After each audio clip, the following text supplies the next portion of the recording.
SER Podcast. Hola, soy Javier Ruiz y esto es Hora 25 de los negocios. Hoy, el precio económico del motín en Rusia.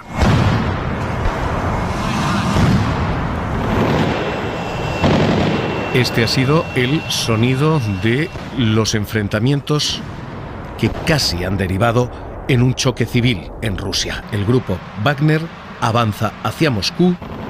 Moscú tiene que decretar un perdón presidencial para evitar una confrontación civil como la de 1917, decía Putin, que ha hablado hoy.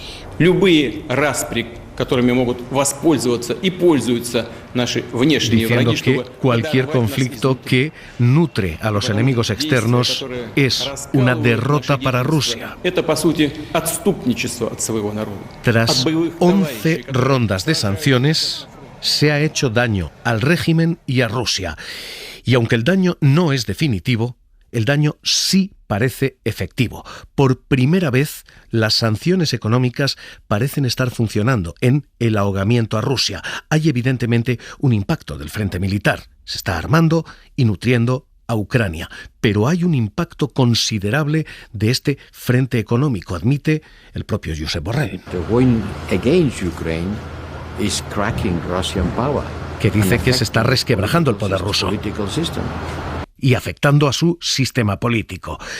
La Unión Europea, el G7, han sancionado a 1.473 individuos rusos, a 207 empresas y ha congelado activos por valor de 21.500 millones de dólares. 3 impactos explican lo que está ocurriendo. 1. El ahogamiento del petróleo. 2. El ahogamiento del carbón. Y 3. El ahogamiento del rublo. Y la pregunta está servida. Hoy la planteaba incluso el ministro de Exteriores.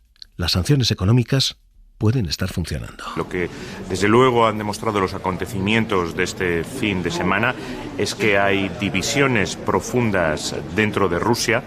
Vamos a seguirlo analizando, monitorizando. Así que hoy, lectura de esos 3 impactos, de esos 3 frentes de batalla económica. Primero, el impacto de las sanciones al petróleo. Este es el gran golpe, el gran misil a la economía rusa. Rusia es el tercer productor de crudo del planeta. Está solo por detrás de Estados Unidos y de Arabia Saudí. Desde la invasión el pasado 24 de febrero de 2022, cuando comenzaba esto,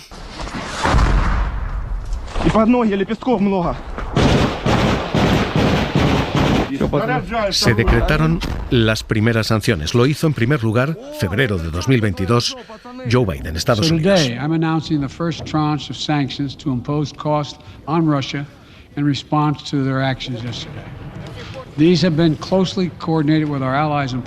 Eran una respuesta a sus acciones que iban a seguir aumentando y que se habían coordinado con los aliados.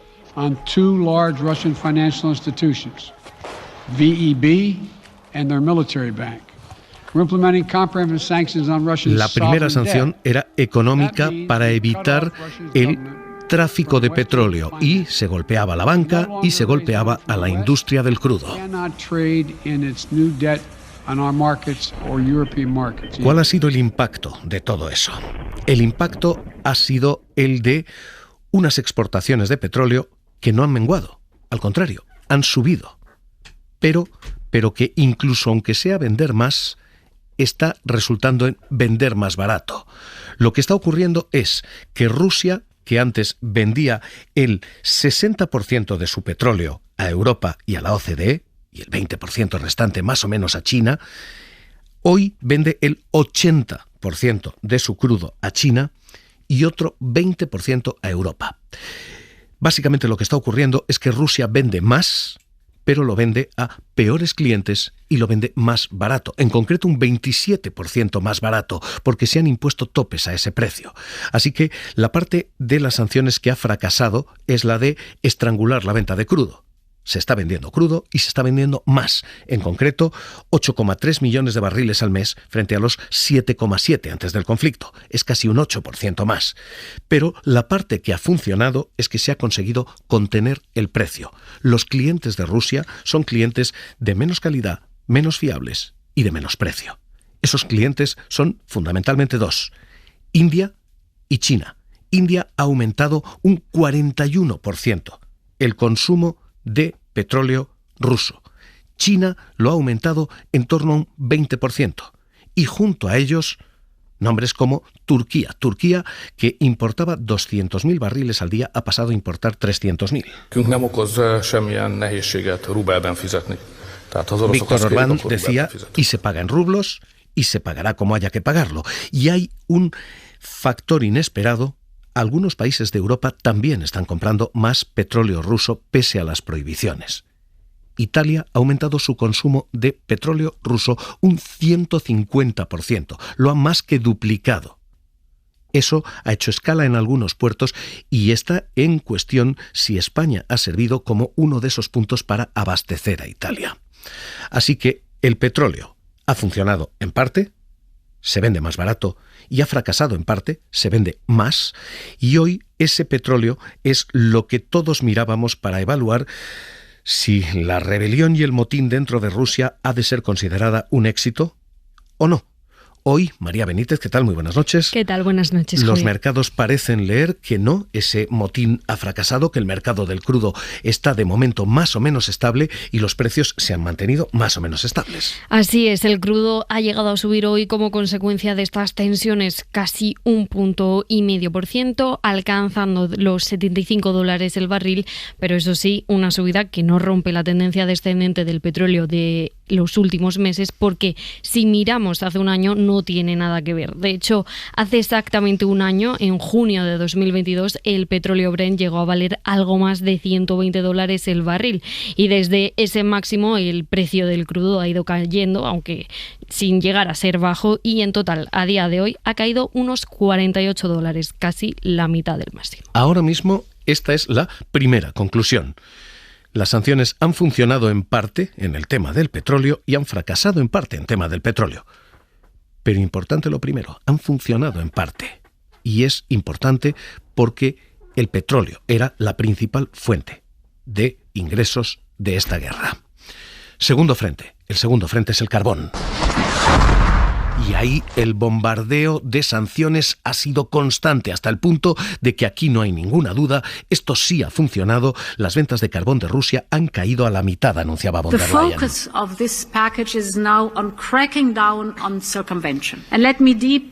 11 paquetes de sanciones ya. Y aquí sí está funcionando sin ninguna duda. El carbón ha caído a la mitad, los ingresos de Rusia por esa materia prima se han reducido a la mitad, así que su capacidad de financiar esta guerra vía carbón ha menguado un 50%.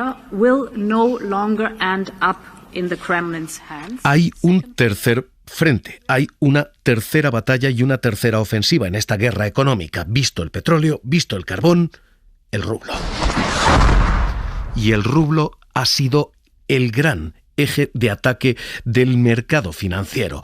Los precios de la divisa rusa se han desplomado primero y recuperado después, y Putin anunciaba que solo iba a pagar en rublos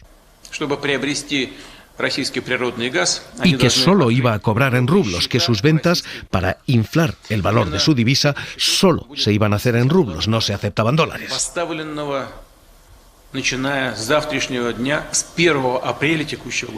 El rublo vale hoy prácticamente lo mismo que valía antes de la guerra, pero ese valor nominal es muy poco real, ese valor es muy poco creíble porque hay tanta ingeniería contable detrás por parte del Kremlin que resulta difícil creer que la economía se haya desplomado, el petróleo se haya desplomado, el carbón se haya desplomado y el rublo se sostenga.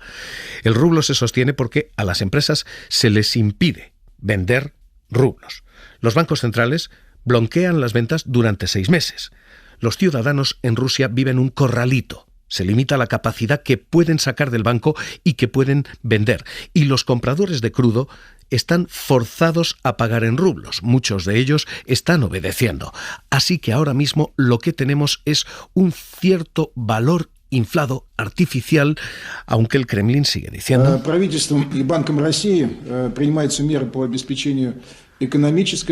que lo que se ha conseguido es controlar la salida de capitales del país, que hay medidas que se aplican de manera transfronteriza y que se ha salvado la guerra, dice. Lo cierto es que 800 de 1.200 compañías internacionales ya han salido de Rusia. Y eso allí significa, solamente con estos anuncios, 200.000 parados más. В связи с ростом стоимости заимствований мы временно приостановили размещение государственных ценных бумаг и планируем... El saldo final es que Rusia está en recesión. De crecer un 4,3% tras la guerra en el petróleo, la guerra en el carbón y la debilidad de su moneda, Rusia ha entrado en un negativo menos 2,5% este año y en un 0,5% de decrecimiento el año que viene, de nuevo. Rusia tiene una inflación del 14% este año, del 6,5% el que viene y del 5,3% el siguiente. Y Rusia ha dejado de publicar las estadísticas que pueden demostrar que su economía se está ahogando. La deuda pública ya no se publica, el comercio internacional ya no se publica y su producción de crudo tampoco se publica. Kristalina Georgieva decía: lo que tenemos ahora mismo son sanciones que funcionan. The impact of the sanctions is quite severe for the Russian economy. We expect deep recession in Russia. El Fondo Monetario decía: hay un impacto severo y esa recesión va a continuar. Hay ahora mismo una pregunta y es si funcionan las sanciones. Lo que creíamos que tardaba décadas en funcionar, pueden haber funcionado en menos de 12, 16, 18 meses. Federico Steinberg, investigador principal del Real Instituto Elcano. ¿Qué tal? Muy buenas noches. Hola, buenas noches. ¿Funcionan las sanciones para nuestra sorpresa? Bueno, las sanciones poco a poco están funcionando como esperábamos. Tenemos que tener en cuenta varias cosas. Primero, que han sido varios paquetes de sanciones y que poco a poco hemos ido acorralando partes importantes de la economía rusa, pero también hay que reconocer que esto es lento y que, como has comentado, hay mucha salida del petróleo y el gas ruso a otros países y, por lo tanto, el flujo de dinero que sigue llegando a Moscú es constante y permitiría seguir financiando la guerra, pero lo que pasa es que, como además hay una serie de sanciones comerciales que hacen difícil, sustituir los equipamientos militares y la producción de armamento, pues hay un elemento adicional, que es que Rusia está teniendo dificultades también para continuar produciendo los armamentos. Así que poco a poco, con un goteo y más lento de lo que pensábamos y esperábamos, pero parece que sí que están funcionando. Esta es la parte de éxito de las sanciones, cierto ahogamiento, y es verdad que quizás no tanto en la calle, quizás más despacio de lo que se esperaba, pero algo están funcionando esos 11 paquetes de sanciones que se han aprobado uno tras otro. Hablemos de la parte de fracaso de esos paquetes de sanciones. Rusia no deja de vender crudo, es más, produce más y no menos.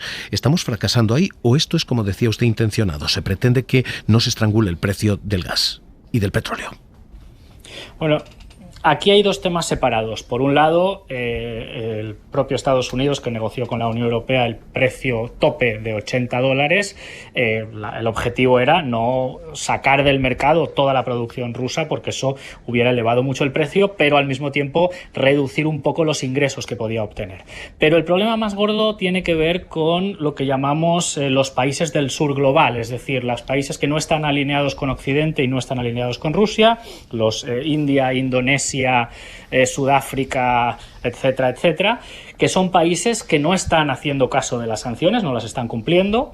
De hecho, en Estados Unidos y en la propia Unión Europea se está debatiendo maneras para ver si podemos identificar quién está eludiendo las sanciones o diciendo que las cumple pero no las cumple, y eso lo que hace es que Rusia pueda vender e ingresar y al mismo tiempo Rusia pueda importar muchas cosas que antes importaba de Europa de otros países. Y, por ejemplo, sabemos que Turquía está exportando a Rusia y Turquía es miembro de la OTAN, lo cual es paradójico, ¿no? Entonces aquí tenemos que tener mucho cuidado cuando miramos desde Europa, saber ver que hay un montón de países que tienen cerca de más de la mitad de la población mundial que no están alineados con Occidente, que opinan que la guerra es una cosa espantosa y que ojalá termine pronto, pero que consideran que esta es una más y que simplemente en Europa le damos más importancia porque está en suelo europeo.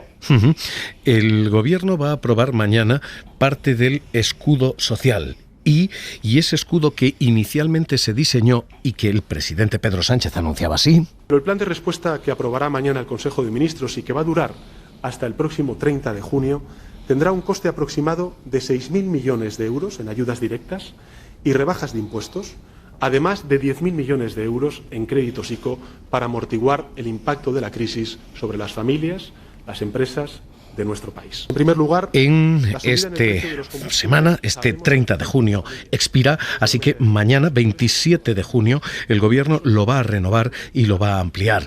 Federico Steinberg, investigador principal del Real Instituto Elcano, se han quedado cortos. Todos los paquetes de ayudas infravaloraron el impacto que podía tener esta guerra. Bueno, yo creo que esa pregunta hay que ponerla en relación a las capacidades presupuestarias de los distintos países, ¿no? Yo creo que en general, tanto a la pandemia como a la invasión rusa, desde el punto de vista de la respuesta económica de los países de la Unión Europea, que realmente es muy coordinada y se parece bastante a lo que hacemos todos, pues está a la altura dentro de las capacidades presupuestarias y de los límites. Y a lo mejor, como nos han dicho varias veces desde Bruselas o desde el propio Fondo Monetario, pues hay que afinar un poquito más para que las ayudas lleguen realmente a quienes más lo necesiten y no sean un poco café para todos, ¿no?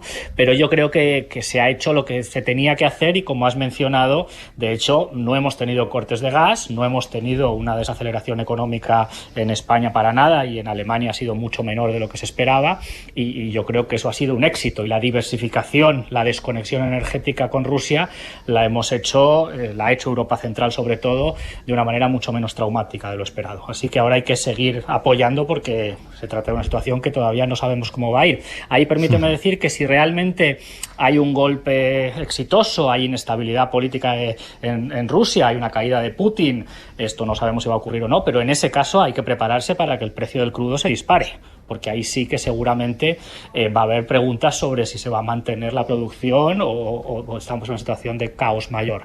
Así que también cuidado con eso. Pues investigador principal del Real Instituto Elcano, Federico Steinberg, gracias por estar esta noche aquí en Hora 25 de los Negocios. Un abrazo. Un abrazo, hasta la próxima. Esta noche el presidente del Gobierno, Pedro Sánchez, responde a esta cuestión, el escudo social y su ampliación aquí en la SER, en Hora 25, con Aimar Bretos a partir de las 10 de la noche, mientras la situación en Rusia sigue.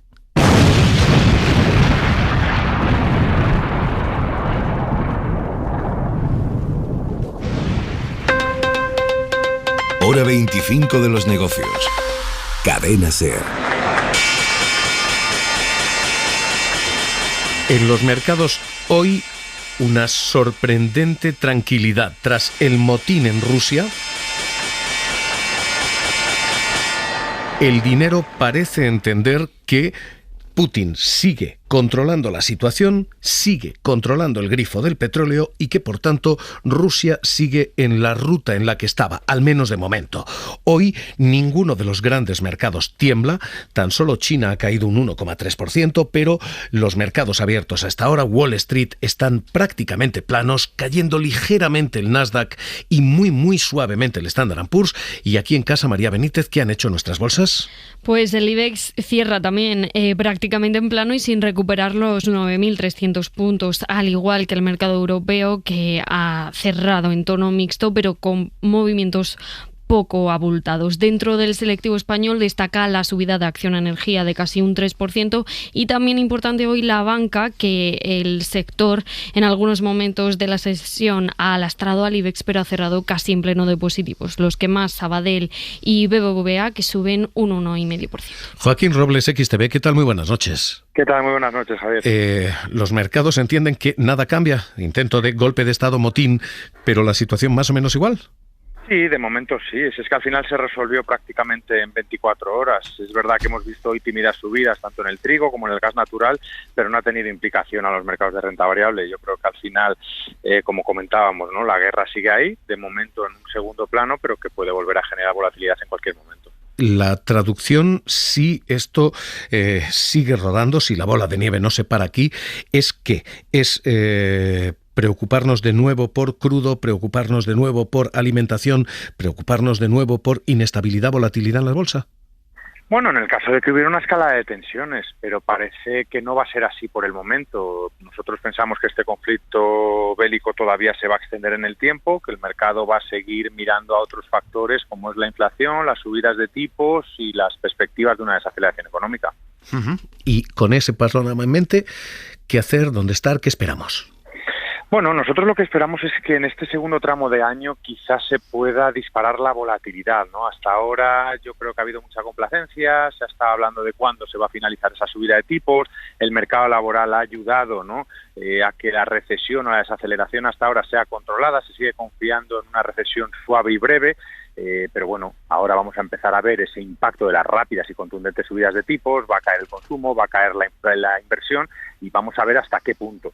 ¿Cuándo se va a disparar la volatilidad y cómo? Eso es lo difícil de prever. Puede ser por la caída de un banco regional, como pasó en marzo, o por cualquier otro factor que ahora mismo ni siquiera estamos valorando. Pero sí que pensamos que tarde o temprano se va a disparar la volatilidad. Pero seguimos siendo optimistas de cara a los mercados de renta variable, van subiendo un 10-15% en lo que va de año, por lo que, bueno, poco a poco vamos a ir viendo, pero mercados en los que estar, seguimos pensando que el tecnológico norteamericano tiene recorrido, también apostamos por la debilidad del dólar y también por el oro, ¿no? En el caso de que haya incertidumbre, pensamos que va a seguir comportándose bien. Con toda esta situación y con el Tesoro empezando a dar rentabilidades que rozan el 4%, con algunos depósitos que están ahí, permítame que se lo pregunte así de crudo, ¿tiene sentido estar en bolsa? ¿No es a veces incluso más rentable, no ya más seguro, sino más rentable estar en posiciones de deuda fija, estar en algo que te paga un 3, 4, 5% con rentabilidad garantizada?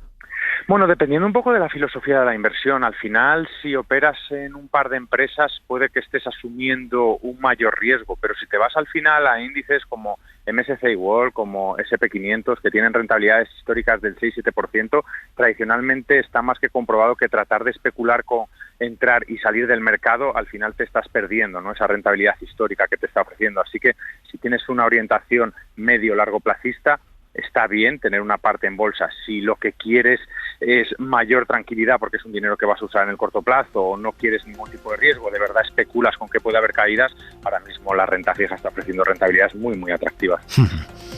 Pues Joaquín Robles, XTB, gracias por estar con nosotros aquí en Hora 25 de los Negocios. Un abrazo. Muchas gracias. Hoy, el día en que hemos leído esto, el precio del motín en Rusia.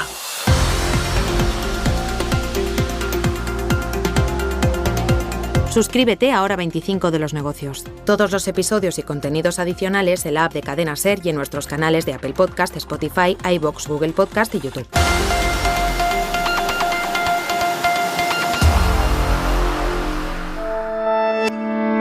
Cadena SER. La radio.